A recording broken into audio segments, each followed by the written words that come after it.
you're going to want to hold on to your hats because this is a high energy episode from a high energy person who is just filled with energy and motivation and this incredible sense of mission to make himself better, the world around him better, and he's tackling a crazy difficult problem. This is Eric Geier from Puresurance talking about his plan to bring effective access to insurance and healthcare to people, especially who are independent and in small businesses. And also, you hear this incredible story about how he stays motivated and how he stays on top of it. Anyways, this is Eric Geier. Jump in.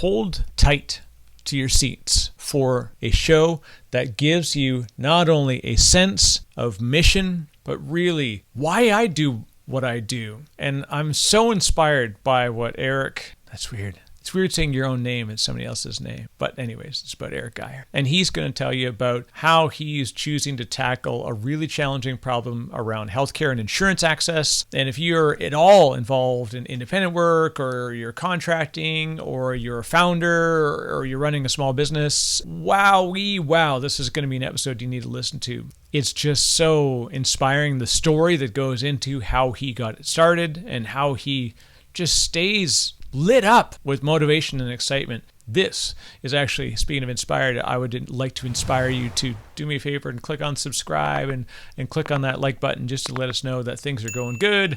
You know, do the thing, drop a comment. I love hearing. We've had really great feedback and it's been humbling, right, to see how many people are digging the show, both in video and audio format. Enough about me, enough about this. Let's jump in. This is Eric Geier from Puresurance on the DiscoPosse podcast. Hi, this is Eric Geier. I'm the founder and CEO of Puresurance. Welcome to the DiscoPosse podcast.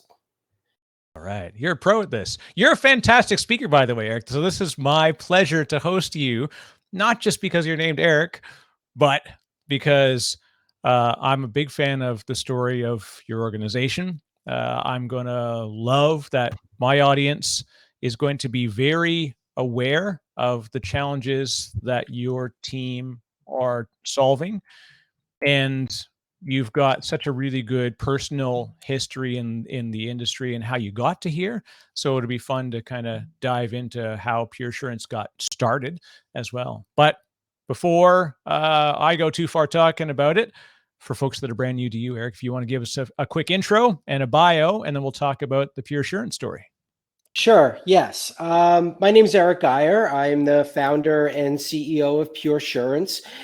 We help franchisees, small business owners, entrepreneurs, and freelancers secure affordable yet comprehensive health insurance. And it's something that if you're a small business owner without being fortunate to have a spouse on a group plan that you can leverage, you're likely to have an expensive problem. So that actually brought me to health insurance. I had spent about 25 years before that in institutional equity sales on Wall Street, representing some of the world's largest pension funds and asset managers trading the global equity markets. I now, from New York, we moved down here to Florida, and I am much happier making a difference in the lives of people on a much more granular level. I meet a lot of interesting small business people. Everybody's got a great story, and it's just nice to see the effects of your work on an individual basis. So, that's kind of what brought me here. That is one of the most profound things that we get to do.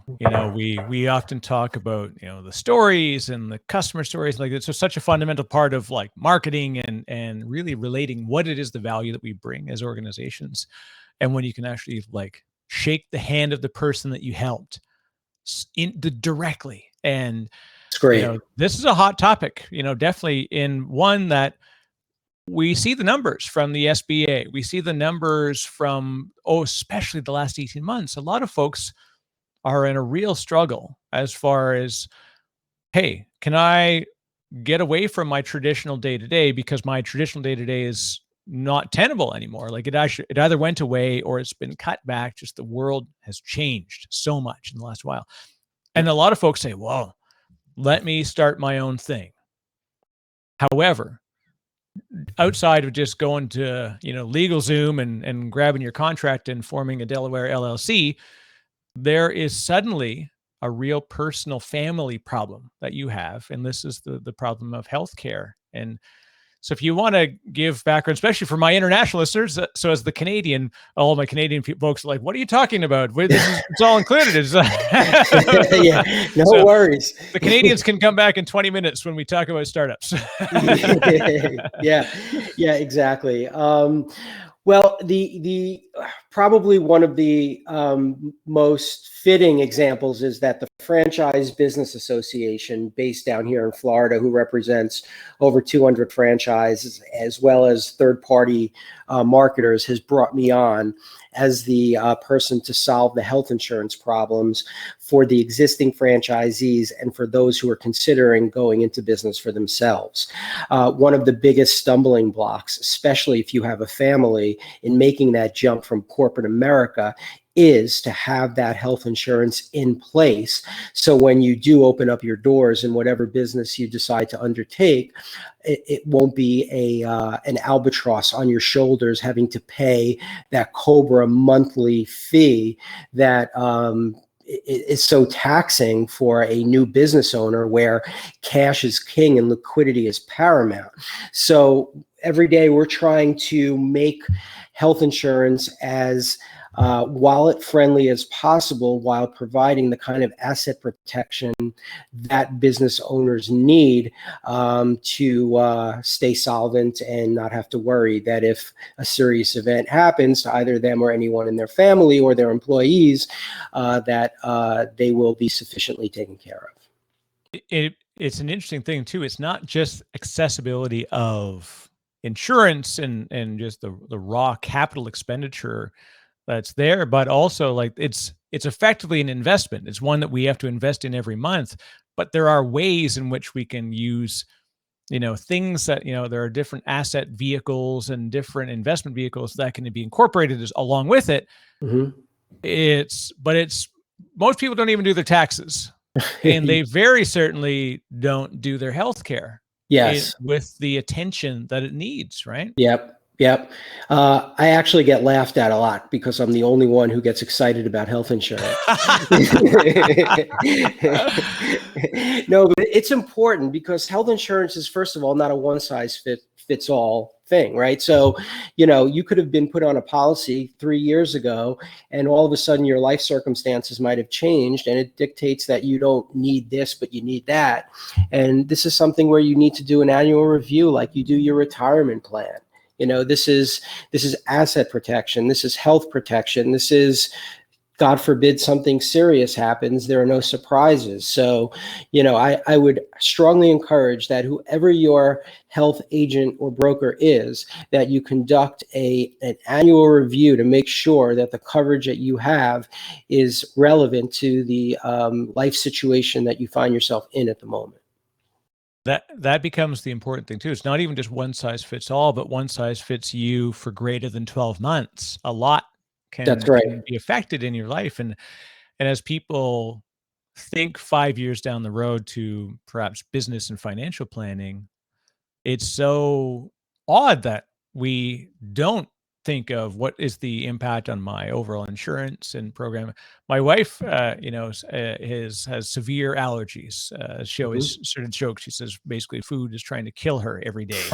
And so everything under the sun. And one of the challenges, of course, if we were to go out on our own and be independent creators or whatever full time, is the insurance risk to her and the health risks are significant. So it really, I know very well what the impact is, but most people think kind of everything is okay until they go to the doctor that one time. That's And right. they find out, a good friend of ours, he says, I'm having, weird back problems, and then finds out that he has cancerous growth, and like that. In a moment, it's different, right? And no one wants to be ready for that. Like it seems horrible to have to think about those kind of catastrophic events that could be there. And thankfully he's with us still today, is in Good. remission, has survived. Awesome. But, you know, as humans, we really struggle with the planning part, especially when it's planning plus spending. Yes, and one of the biggest, and I know we'll probably talk about life insurance at some point, but one of the biggest things where people bury their head in the sand is long-term care, right? People are living now into their 90s. You have a 5% chance if you're married that you'll both live to your 100. There's a 50% chance that you're going to need long-term care, and most people do not have a long-term care plan in place. So, that's another conversation, obviously, but you just can't afford to bury your head in the sand with anything having to do with your health or having to do with your finances, because life will happen regardless of whether you're in the sand or not. So it's just better to endure the pain, which is never as bad as one might anticipate it, and just make sure that you are well covered. So this brings the question, Eric. Mm-hmm.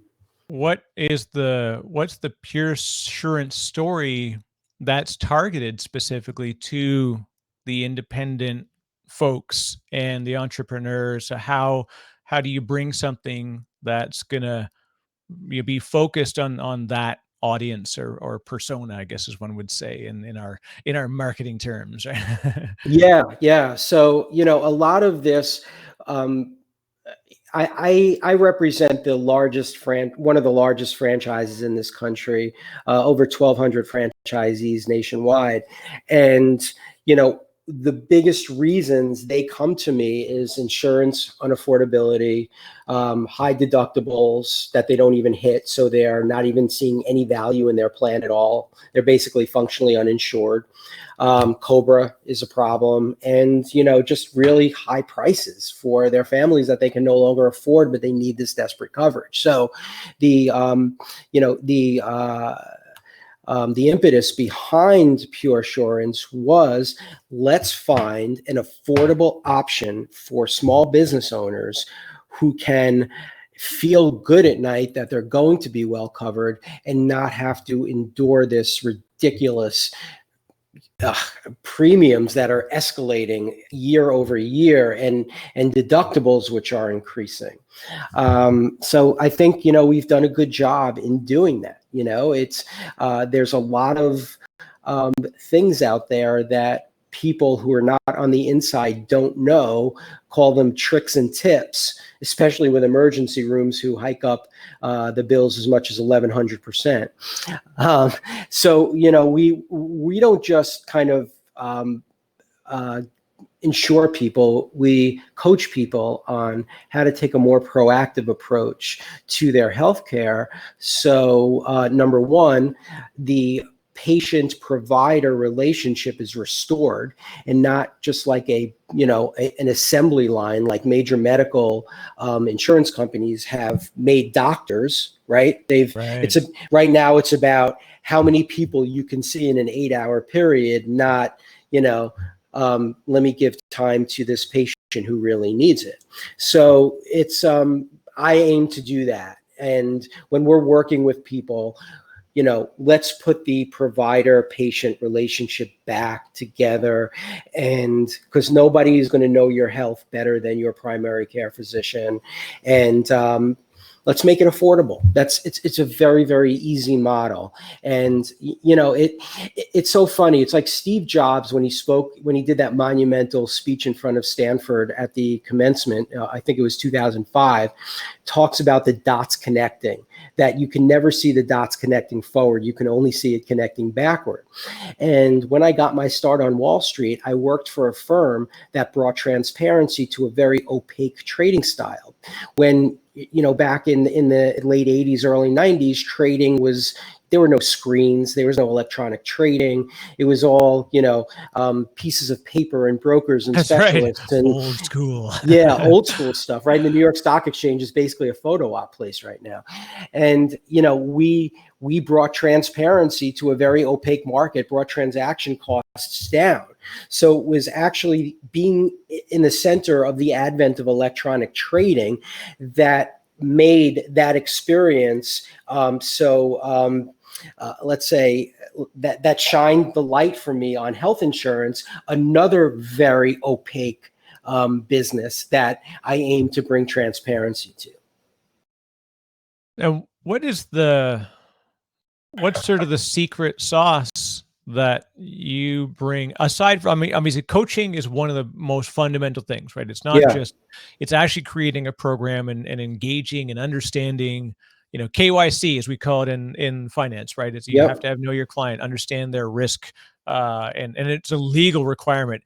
Yet in insurance, no KYC. It's just the most bizarre thing, right? They're just like, whatever, dude, if you're willing to roll the dice and cancel your insurance, suddenly the Cobra payments just stop and people they don't chase it down. It's so different than the financial side of the world, but yet it is so alike to it in the way that the market works that it should just be hand in hand. But so again, like outside of coaching, what are you bringing on the backside of your platforms and your sort of your anecdotal knowledge and in your systems that can come together and help folks? Different types of plans that the average consumer doesn't know about that are out there that have emerged in the last few years. The Trump administration signed some legislation that took effect in 2019 that brought other insurance possibilities to the center of the forefront. And if anybody knows about health sharing ministries, which are not insurance, they're share policies, but they've gained a lot of traction too over the past few years. I don't put anybody in those, by the way. I'm very, very wary of something that is not a transfer of risk when you're paying for a transfer of risk. But yeah, we'll take your money. We can't call it a policy and we can't call it claims because it's not real insurance, but just take our word for it. Just a nice, simple handshake. It'll be good. But there are a lot of products out there that the average consumer doesn't know about that because they're not in it. I mean, this is what I live and breathe. I'm constantly looking for new product. I'm constantly seeing what's out there, what can be constructed together to create a compelling story that will protect assets and protect people. One of the initial things that people don't know about are, subsidies that they may be entitled to on the exchange. When you're a new entrepreneur, if you're fortunate enough not to have a big income this year, you may qualify for a subsidy, right? And it all depends upon the size of your households. So if you're a husband and wife and 2 kids and you're making between $25,000 and $100,000 a year, you're eligible for a subsidy. And that could make the insurance very affordable. Now, there's no subsidy for the deductible, so the deductible can still be $8,500 per person, but a catastrophic policy, which essentially it is better than no insurance. And if you're paying a small amount for it, so much better. So I like to provide people coverage where they see immediate benefit in there. So, that's kind of the focus. It's fun because it's kind of like a puzzle that you put together, right? Not everybody has the same situation. And, it's the uniqueness of people makes putting together products, very, very challenging sometimes and exciting at the same time. Well, the advantage is in the same way that, any large adopted technology or system at all, the system itself will operate in a way and learn in a way that an individual contributor to that system cannot understand. And the same thing, like when I choose a product or service for just about anything, what I want to look for is effectively economies of scale, both in pricing as well as in ability to be ahead of the curve in selection of options. Right. whether it's cloud computing, whether it's software for anything, right? Or, or any service. And it's tough in this particular thing that we're talking about of there's not the economies of scale are effectively coming from the people who they own the scale. It's Yeah. the larger insurers. You obviously, I want to be careful. I don't want to use the wrong words, and there's careful implication when you say things like monopolistic or whatever. And I'm not making any implications, but I worked in insurance for a long time. Worked for an insurance organization, and they have a fiduciary responsibility to their shareholders to continue to profit and grow the business Yeah. while reducing risk. Yeah. So as a consumer, as a buyer of services from them, they only see their product selection, right? So versus I go and I say, I've got Eric Geier in my pocket. You are now shopping all of them and looking for not just them, but Yeah. other options, right? So you are my economy of scale because you've got a Yeah. greater interest in me than in them. That's right. That's right. And the amount of power held by the top insurers is just extraordinary, from a lobbying perspective, from a just controlling in the hands of government. It's a very hard thing to change when that happens. I saw the interesting thing is competition. This is the really, really tough part, is like the free market itself is ultimately a perfect and imperfect system in that when given the right level of competition, it forces an equilibrium in pricing and availability of services that ultimately makes it more friendly to the consumer, and it becomes a supply demand, a beautiful equilibrium. However, when you start and the elephant's on one side of the scale, Mm-hmm. and it's hard as a newcomer to like, there's no one's just saying, I'm going to start an insurance, and life assurance company today. It's not an easy market to get into. So it's hard. It's hard. And, it's the same thing that happens with the airlines. Anybody who's tried to buy an airline ticket online knows that the fares for the big three are going to be very close to each other. Yeah. And then, you have to look at kind of second tier for improvement. But it's the same with insurance. It's the same exact thing. They're very closely aligned in price. So it's more like an oligopoly. And it just is what it is. So, we're kind of like the Goliaths out there fighting the David and his whole freaking family plus seven generations past. The good thing is that you effectively are now the opportunity, because you can come with a large enough client base to affect and be visible to these providers. So the hope is that it's starting to happen.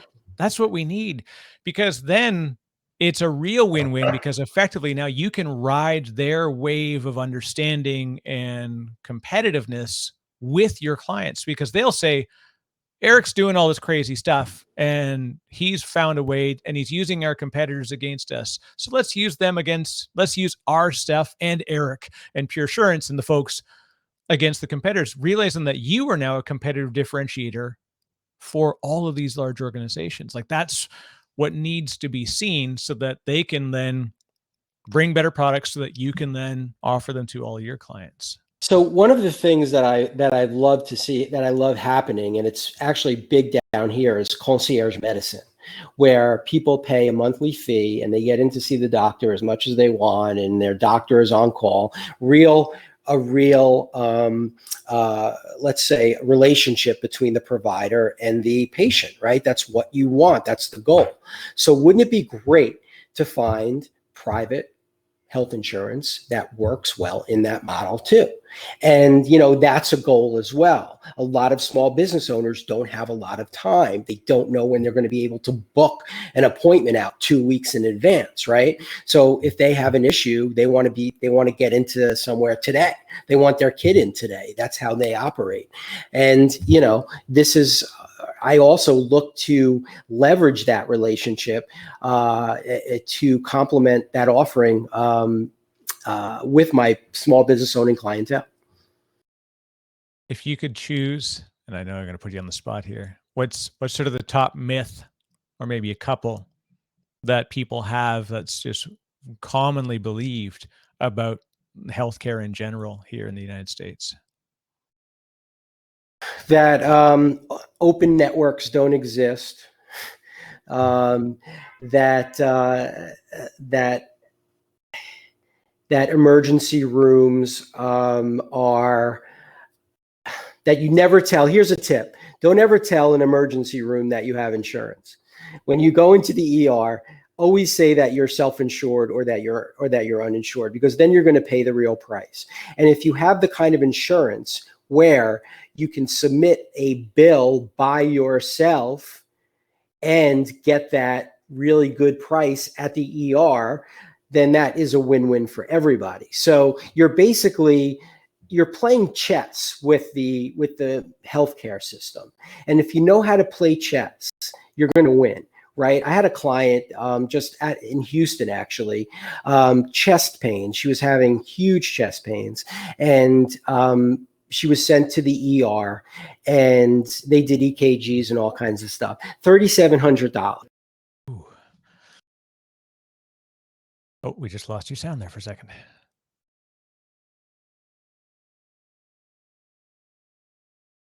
Yeah, and this one I'll say while you're getting reconnected here again, Eric. The challenge I know of this is the bill shock, because they ultimately don't have a responsibility to send the bill in advance. I mean, this is part of the challenge that we often face, is that, you talked before about transparency.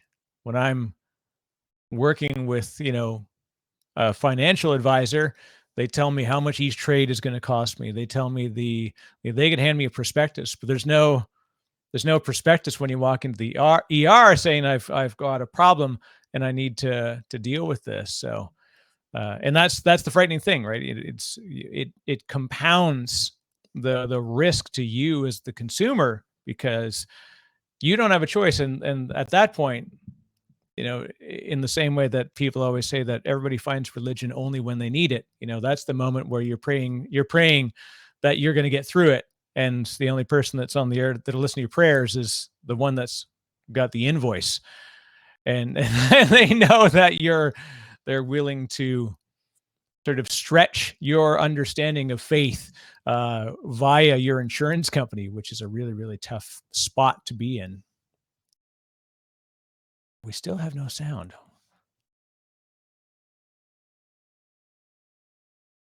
And here I was saying that I rarely have to edit, and this will be the one that for whatever reason we're having trouble.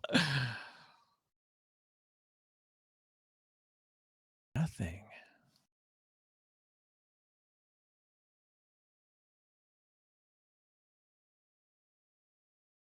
If you want, we can do, Eric, if you want to maybe disconnect and reconnect, let's just try that and then see, for whatever reason, it resets the settings. Or let me just see if I'm not sure if I can control it from here. Oh, there we go. Now we're back. Is this better now? There we go. Now we're cooking. All right. Okay, cool. So where should I just pick up on the? Yeah, if you want to just pick up from there, and then I'll make sure I clean that little chunk out of there. Okay.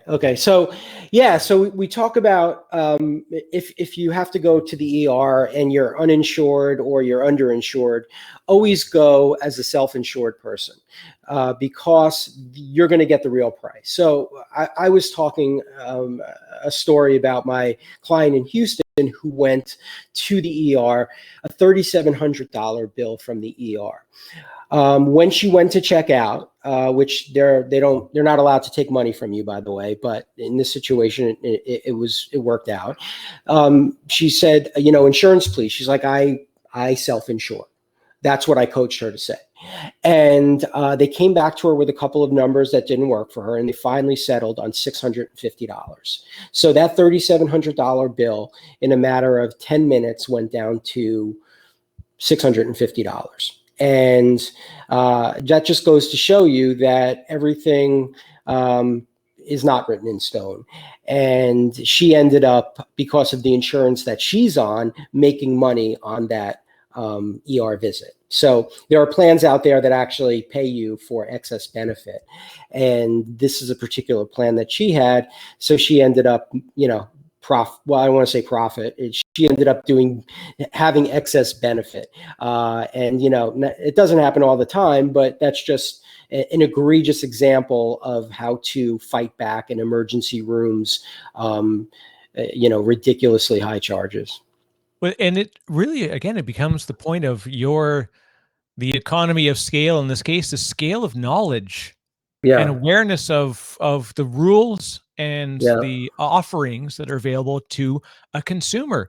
And I can't go pouring over the internet looking for, tips and tricks on how to be able to pay less at the ER.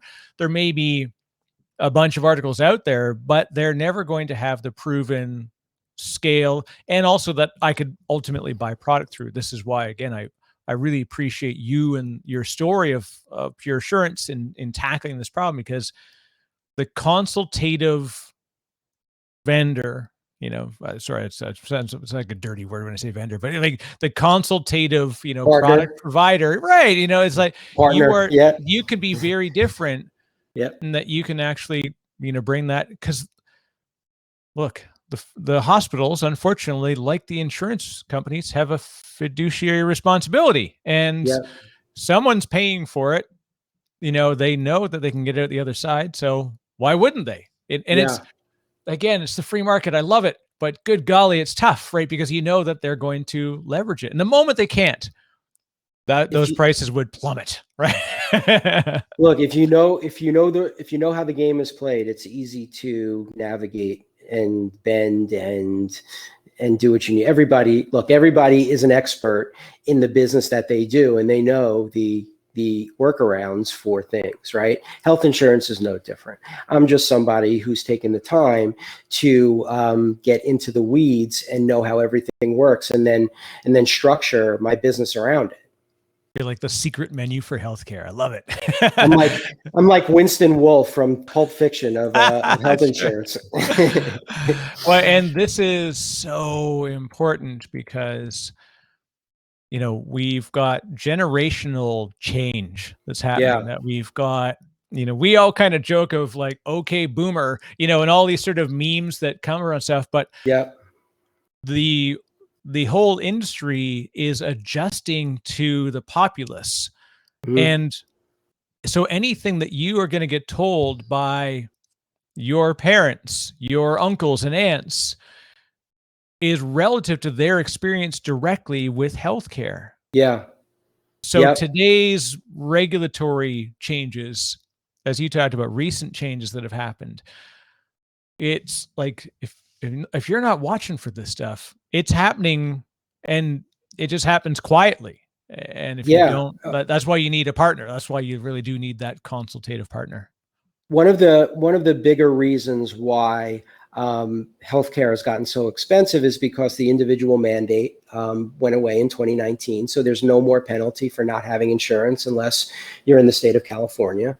They impose their own penalties, and you essentially are having people who can afford the subsidies and who are sick getting on these plans, and everybody else is kind of subsidizing those, right? So, pre-existing conditions are very, very expensive to manage, and that's why you're seeing deductibles go up. President Biden has spoken about a Medicare-like option for those under 65. I think that's a great opportunity to provide a backstop for the highest risk of population, and then get the private insurers back on better footing, so we can have better policies at more affordable costs. I'm not for a public option for everyone, and I'm not for a private option for everyone. I think there needs to be a public-private partnership to address the problems in this country. And it's I talk about it a lot, but it's just everybody wants to stay in their corner and be protective of what they have, and nobody wants to give up anything for the sake of the greater good. But I do think that there's going to be a Medicare-like option for those under 65. There has to be. Insurance, it does you no good to have a $17,000 deductible for your family. You're paying into a hole. You're not going to hit that. Yeah, this is you're ultimately paying for with the option of paying again, and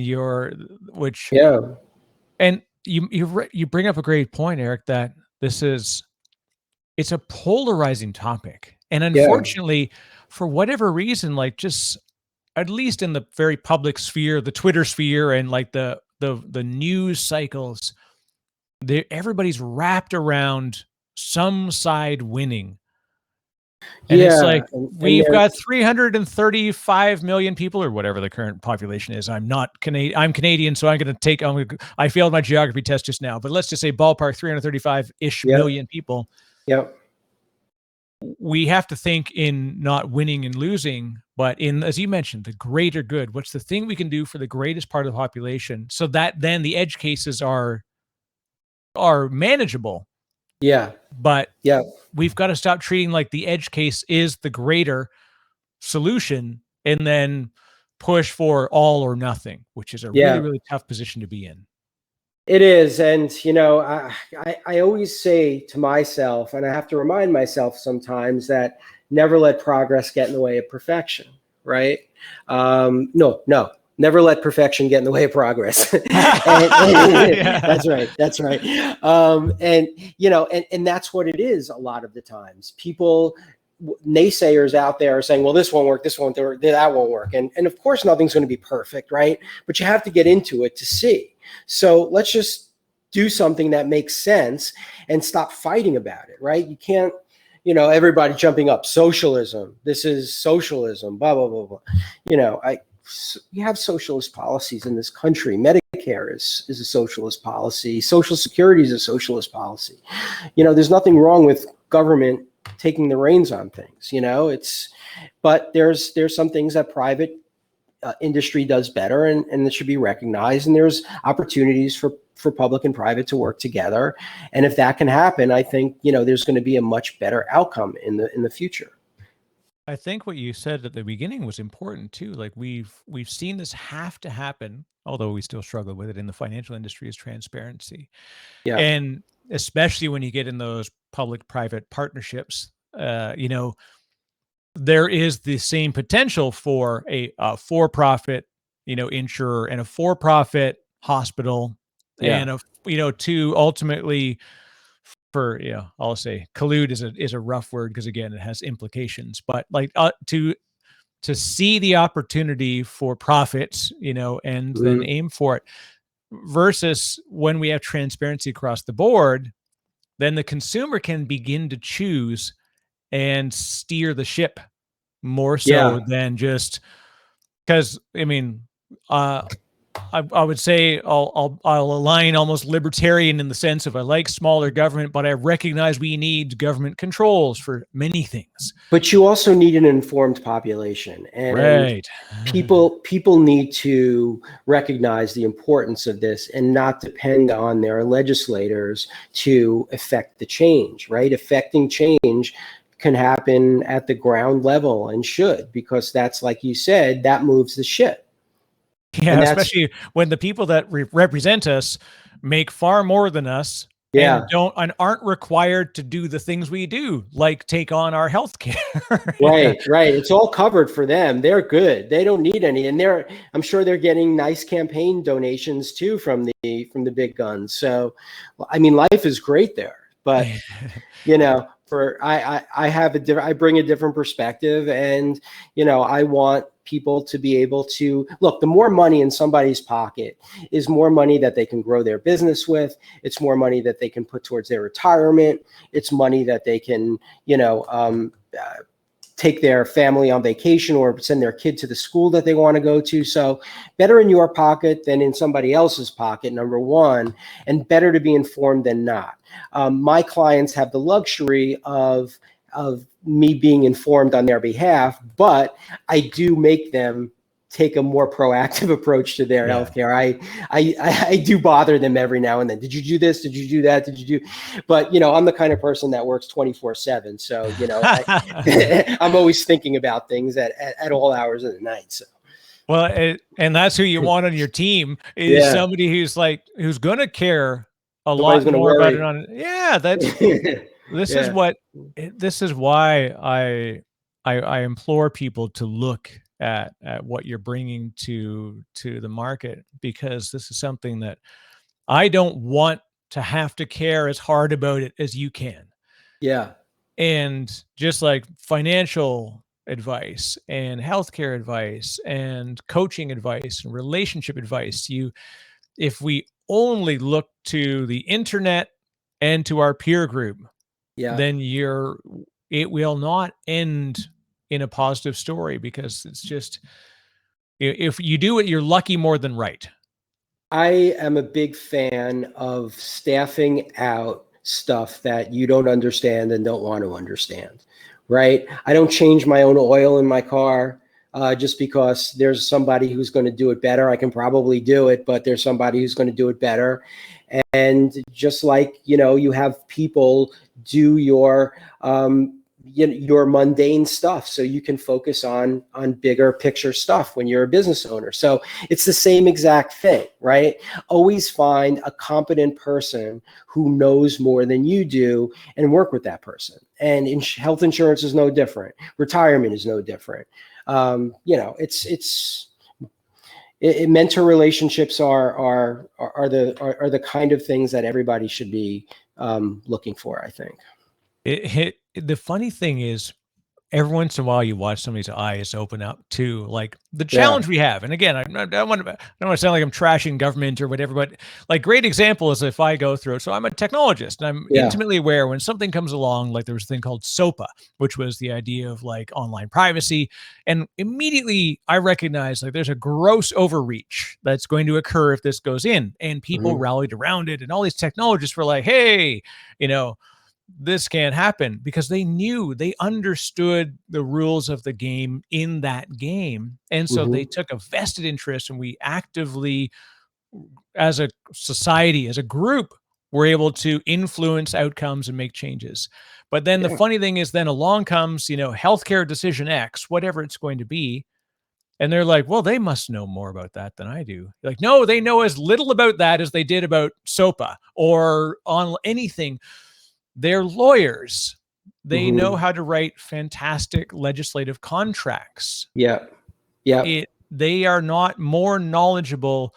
And that's the tough part. There's no engineers. There's no doctors. Well, there's 2 doctors, but I mean, there are not enough real true representatives at the legislative branch that can ultimately, have our true interest in mind. So this is why, again, like I can't say it enough.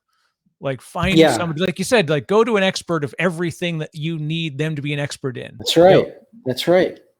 That's right. And oftentimes you're not going to pay any more because it's just going to be bundled in with whatever service that you're buying.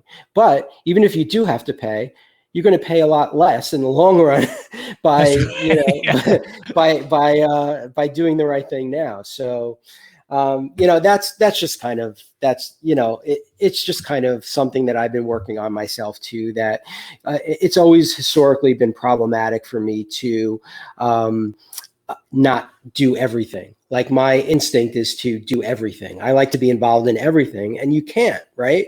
Because there's just not enough hours in the day. So, you link up with really good people and you trust them. And, for health insurance, I'm fortunate enough that people see me in that way for their coverage.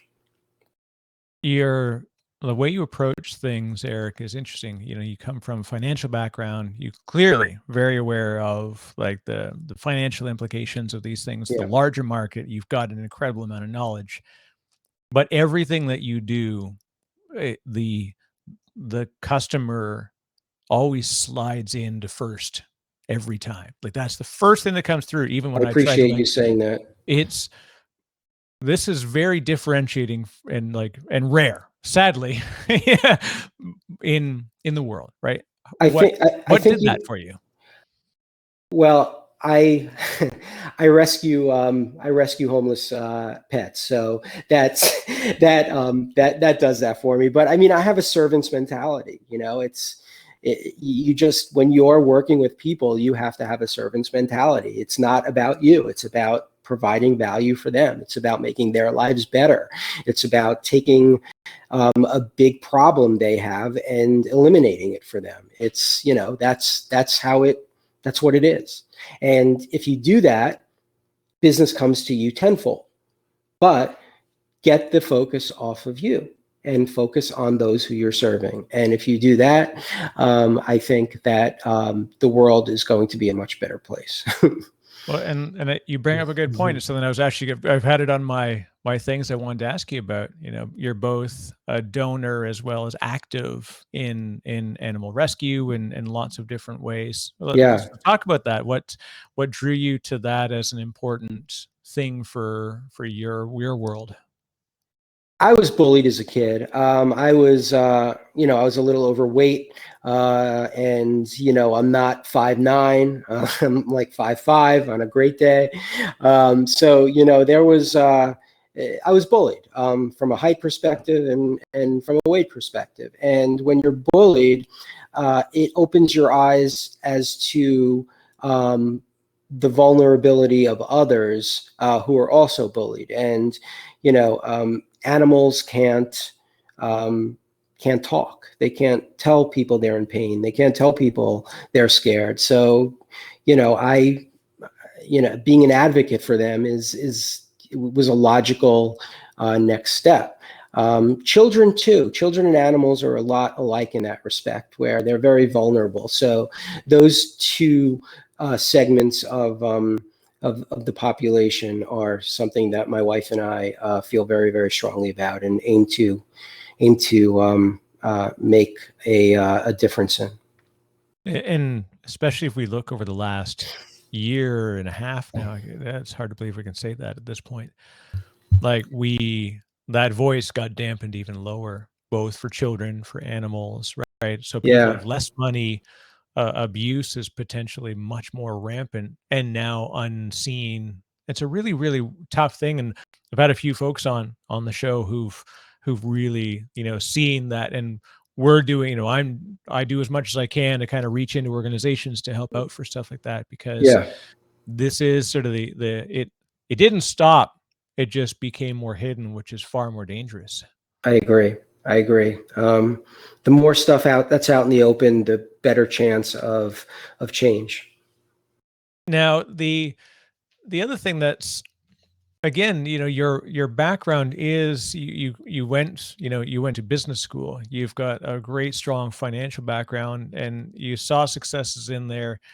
Did you ever, how did you find that balance to be struck of really being a true customer focused service provider and seller, or whatever we want to describe it as, and also, like we've talked about a few times, he's like, I have a fiduciary responsibility to grow the value of the company that's selling the products to those consumers. Did you ever, like, how did you find and maintain that balance of making both sides successful in the transaction? I actually don't. I don't have any balance in my life. I just focused on serving my clients and let all the other stuff fall into place. I really, my wife gets on me sometimes about there's no balance for me. Like I'm all in on something, and then she has to kind of argue the opposite point. But look, I mean, how do you argue against serving clients? How do you argue against rescuing animals? How do you argue against saving children from trafficking? I mean, how do just, for me, you just have to be all in and almost like an obsession with one thing to be, to be successful. And Grant Cardone talks about it. I mean, I'm not new at this stuff. But it's, I don't have any balance in my life. None. Well, in a way, that's, I mean, ultimately that's the success of drive and passion come together, Yeah. and like I said, when applied to the right focus area is important. And again, this Yeah. is differentiating. I have a huge respect for what you've done, Eric. And this is the other thing too is I look at you today, and folks will go and they can check out. They'll find pictures of you. No one knows the story, right? Like you said, how did I know that you were larger as a child, right? That you Yeah. struggled with, with the fitting in, and ultimately that can greatly impact the next 10 and ultimately the next, 70 years of your life. Yeah. Those are unseen things that, if latched onto and exploited in the right way, has made you an incredible partner to so many people now, because you saw, like, I got two ways I could deal with this. I could hate the world, I could write a manifesto, and I could be angry. Yeah. Or I can take this passion and this sort of, something bad happened. Now I want to make sure it doesn't happen to others. Yeah. Yeah. It's, I'm just very thankful and just have a lot of gratitude that I went that route, because life is, it's not very fun when you're miserable. No, and this is really the thing that I appreciate, that we are starting to think, especially with the last year, recognize where we do need to be open about this and discuss these things, because they are happening regardless of whether we believe it or not. So that's again, a huge respect to you for doing this. I just Thank dropped you. I've if you have advice then for somebody who wants to, you took this first principles approach. I see a problem, a large problem, and I'm going to build something that's going to solve that problem in the face of adversity. When you see somebody and they come to you and they say, Eric, I'm thinking about doing my own thing, Mhm. walking my own path. What's your sort of first few words that you share with them to help them on that first couple of steps? Why do you want to do it? That's the why is the most important. What is underlying your reason for wanting to do this? Is it a need to help people, and insurance is your mechanism to do that? It's great, right? Do you have a passion for coffee and you want to share that with other people, and that's why you want to open a roaster or a store? Stuff like that, stuff that's going to sustain them when it gets tough, because it always gets tough, right? Because there's times when, early in your business, first 2 years, it could be financially scary, and it likely will be financially scary. And you're going to have to go to a place where you made that initial decision to do it and remind yourself why you did it. And in those dark moments, your purpose could be the only thing that moves you forward. So I would, and I know there was a book about this, it Start with the Why. And I think that's a really good place to start, because it's the subtext that has the real answer in it, right? It's not the, I want to do this or that because I think it's cool. It's the why underneath it that that is going to provide that strong foundation that's going to get you through even the most tumultuous of times. Especially as a founder, you have to make sure that that's infused in every part of the organization and the team, because if you don't have that founding principle, Yeah. then it's very easy for another one to come in and take its place, Yeah. and that could be profit against being good. Yeah. It's like it's very easy to see. And it's also, again, like I said, it's a weird thing of, I talked about balance, and as I asked before, it's like we have to have these businesses, they have to grow to employ people, to give them opportunity. And in doing so, at some point, they reach a size where they have to make decisions, which will then be decisions they never had to face before, personally Yeah. and professionally. Yeah. One of the things I love about Sarah Blakely is she never took a penny of private equity money. and it's her company. She can run it in the way she wants to, and the principles can be hers and hers alone, right? As soon as you get private equity involved in a company, the profit now becomes the focus. And it's okay that you have values as long as the profit's still there.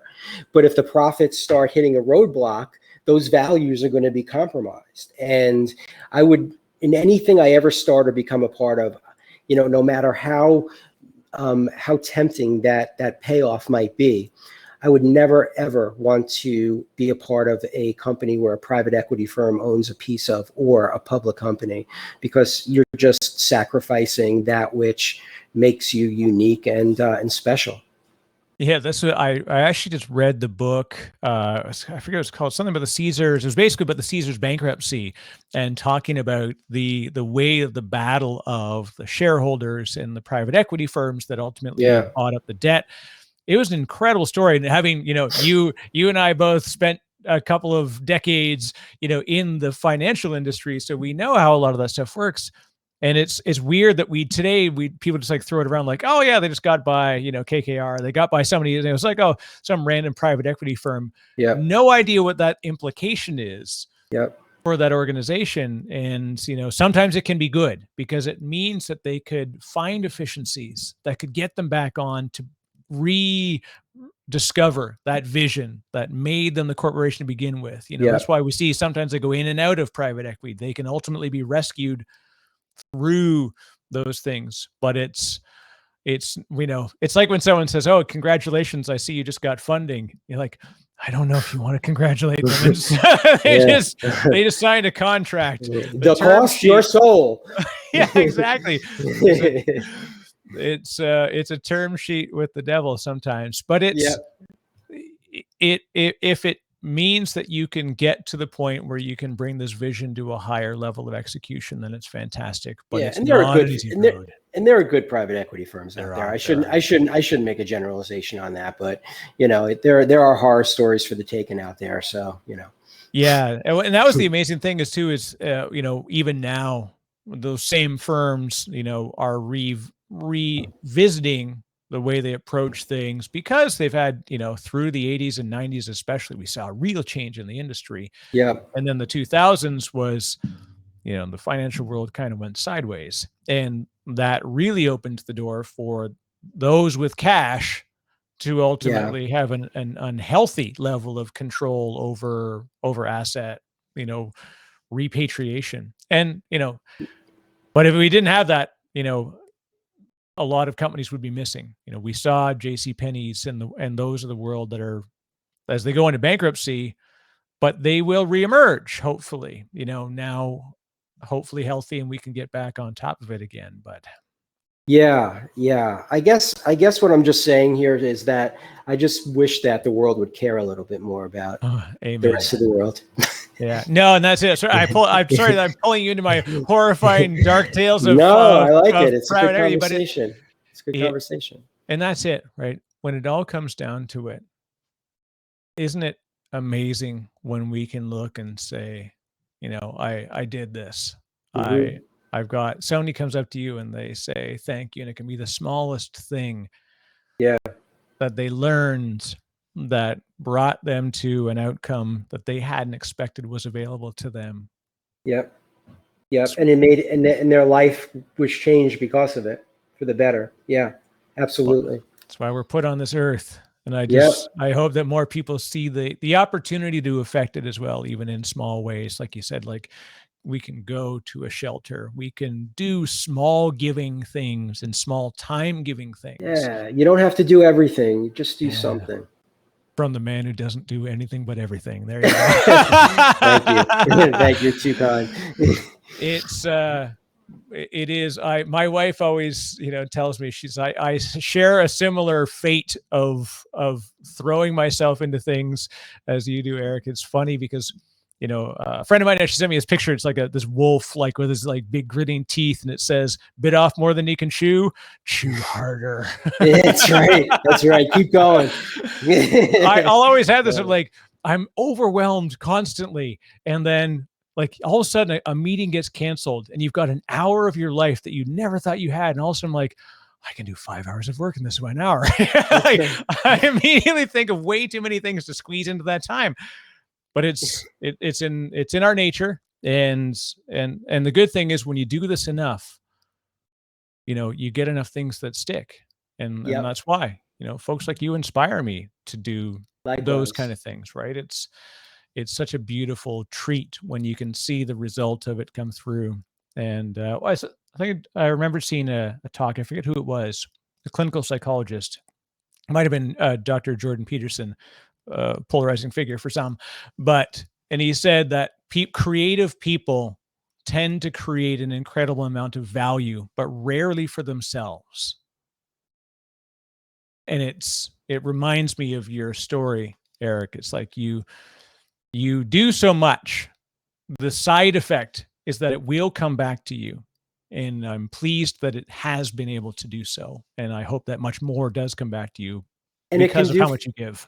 yeah. And it's just about putting in as much as you can and letting the universe do its thing. That's it. Every once in a while, you find yourself, you're talking to your friends, and they're like, "So, what do you do?" And you sort of explain to them, and they start to their eyes start to widen up, and they're like, "I'm getting tired just listening to you describe what you do. I can't imagine actually doing it."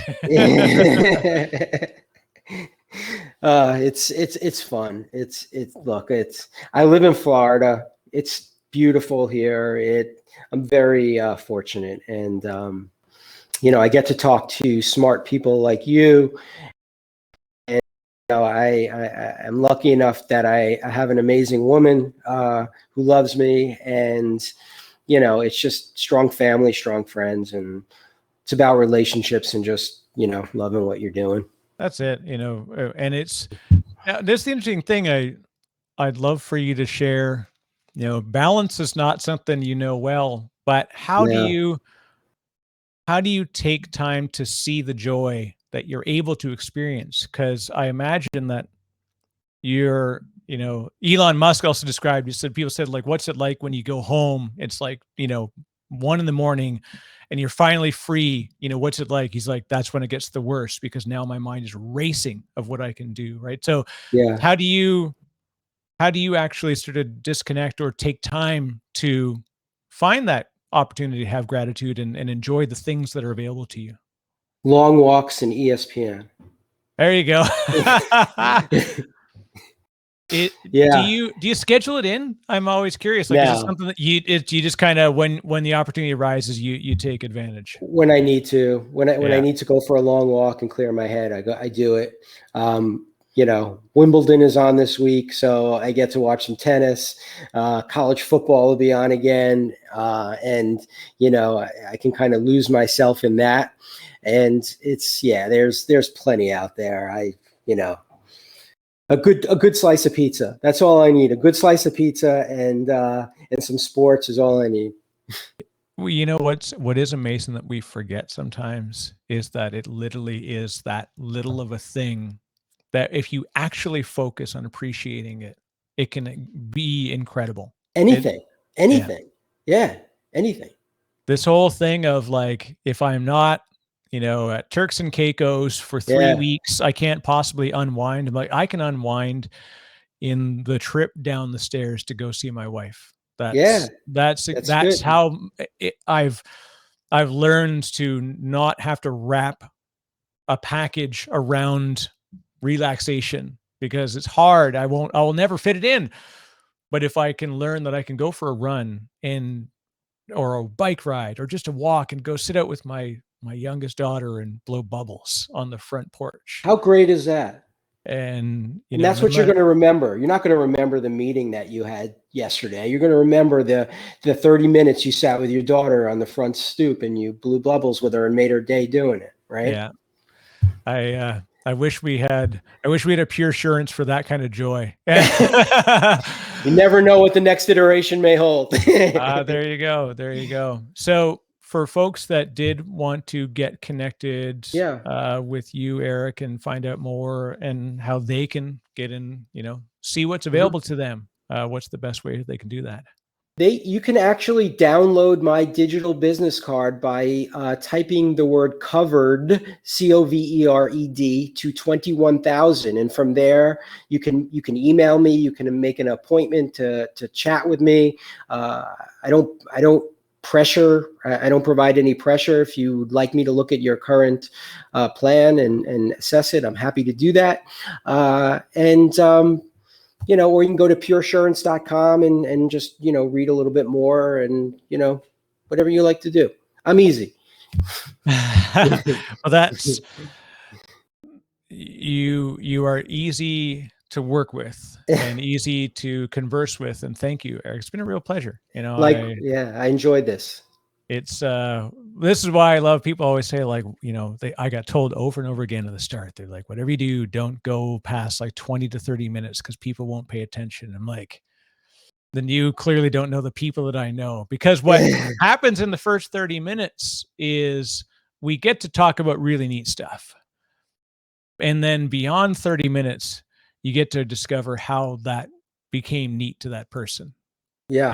And I find that that's my favorite part of every conversation, is when you really get to why, and it's so much fun. This, by the way, was why I could never pick up girls, because I could never do small talk. I'm always interested in knowing what the real thing is, and I could never do small talk. So any relationship I've ever had, it was like the girl coming to me and not the other way around. Well, you're a giving person, and so I imagine that it's infectious in every way. That thus it would make you attractive to people as a business partner and as a life partner. I'm punching way above my weight with my wife. I cannot believe that she likes me. Well, I tell you, to talk about appreciation, when people understand the story, like I said, no one gets the story that led you to the moment of your start in business, right? And yeah, even like Anthony Robbins is also an interesting example. People look and they say like, oh, of course he's this super workout guy and he's super successful. Like what makes me appreciate and admire him is not his current state. It's that he was very overweight, chose to aggressively attack that problem and get his health under control. He had real success with finances and failed as well. Yeah. He had success in relationships and failed and recovered as well, right? So it's not about it going perfectly. In fact, it's adversity that most often drives the most incredible people. Yeah. Yep. And he knows that the only thing that you can control is your effort, and you have 100% control over that. So it's something we all need to look to. So there you go, folks. Go for a walk. There you go. Smile as you take a bite of a beautiful slice of pizza, and remember that these are the moments that count, and they're there because you got friends like Eric Geier in your back pocket who are going to help you with the stuff that you shouldn't have to care that hard about. And so go to the experts. Thank you, Eric. Thank you. Excellent. Well, Eric Geier, a real pleasure. Thank you very much. Thank you. This has been amazing.